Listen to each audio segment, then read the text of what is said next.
जब देखो तब किताबों में ही घुसी रहती है। सब जानती हूँ मैं।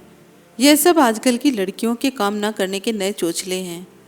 अरे पढ़ाई हमने भी की है, लेकिन मजाल है कि कभी घर के कामों से जी चुराया हो। देख लेना, तुम दोनों बहुत पछताओगे एक दिन। तेरी बेटी तो निर्मोही है, इसको इतना भी नहीं दिखता कि माँ अकेले सारा काम करती है, आकर कुछ मदद कर दे। दिया की दादी जब भी दिया को पढ़ते देखती, अपने बेटे शेखर और बहू विधि को यही सब ताने देती। शेखर ने एक दिन अपनी माँ को समझाया, क्या माँ, रोज रोज एक ही पुराण लेकर बैठ जाती हो? अभी उसकी उम्र ही क्या है, पढ़ने दो, जी लेने दो इसे अपनी जिंदगी। विधि ने भी अपनी सास को समझाया, हाँ माँ, आप बेकार में चिंता करती हैं, समय आने पर सब कर लेगी, अभी अपने घर में है तो खुलकर जी लेने दो, उसे अपने सपनों को पूरा कर लेने दो, काम का क्या है, वो भी सीख लेगी। मेरी बेटी निर्मोही नहीं है, ये बात आप एक दिन खुद कहेंगी, याद रखिएगा। विधि और शेखर के दो बच्चे हैं। छोटा बेटा यश अभी 10th क्लास में है और बड़ी बेटी दिया इंजीनियरिंग कर रही है। दादी जी को दिया का पढ़ना बिल्कुल भी रास नहीं आता। उनके मुताबिक दिया की अब शादी कर देनी चाहिए। घर के काम, खाना बनाना, ये सब सीखना चाहिए, क्योंकि ससुराल में यही सब करना होता है।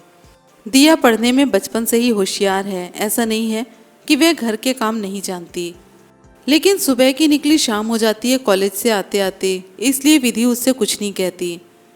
रोज रोज दादी की चिक चिक से घर में तनाव का माहौल हो जाता था। उस दिन भी दादी का यही राग शुरू हो गया।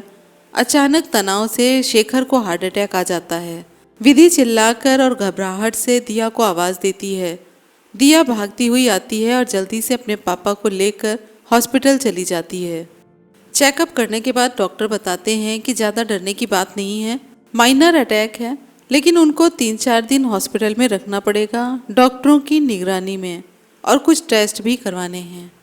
दिया दादी और यश को घर छोड़कर वापस विधि के पास हॉस्पिटल में आ जाती है। सारी रात विधि और दिया एक दूसरे की हिम्मत बने रहते हैं। सुबह जल्दी से घर पहुंचकर दिया ने फटाफट सबके लिए नाश्ता बनाया, यश को जबरदस्ती स्कूल भेजा और दादी को लेकर अस्पताल आ गई। वहां से वापस अपनी माँ को घर आराम करने के लिए ले आई। जब तक विधि फ्रेश होती, दिया ने लंच भी तैयार कर दिया। दिया ने बिना आराम किए अस्पताल और घर दोनों जगह अच्छे से संभाल लिया। शेखर की भी तबीयत ठीक हो गई थी, सब टेस्ट हो गए और रिपोर्ट्स भी नॉर्मल थी।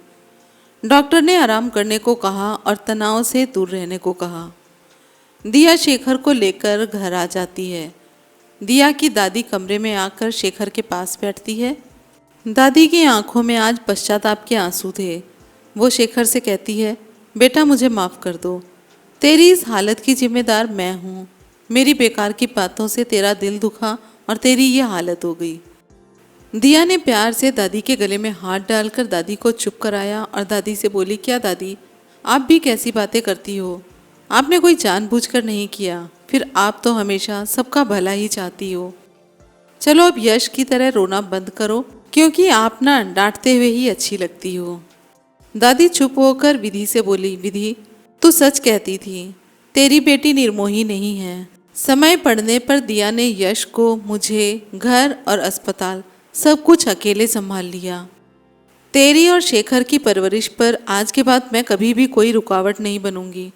लेकिन एक बात बताओ दिया, तुमने खाना बनाना कब सीखा? क्योंकि आज तक मैंने तुझे किचन में सिर्फ खाते हुए ही देखा है। दादी ने बड़ी बड़ी आंखें करके दिया से पूछा। दिया को हंसी आ गई और उसने कहा, वो मेरा और मम्मा का सीक्रेट है। क्यों मम्मा? दिया प्यार से अपनी माँ के गले लग जाती है। यश भी अपने पापा के गले लग जाता है। शेखर अपने घर में खुशी की बहार देखकर तनाव मुक्त हो जाता है।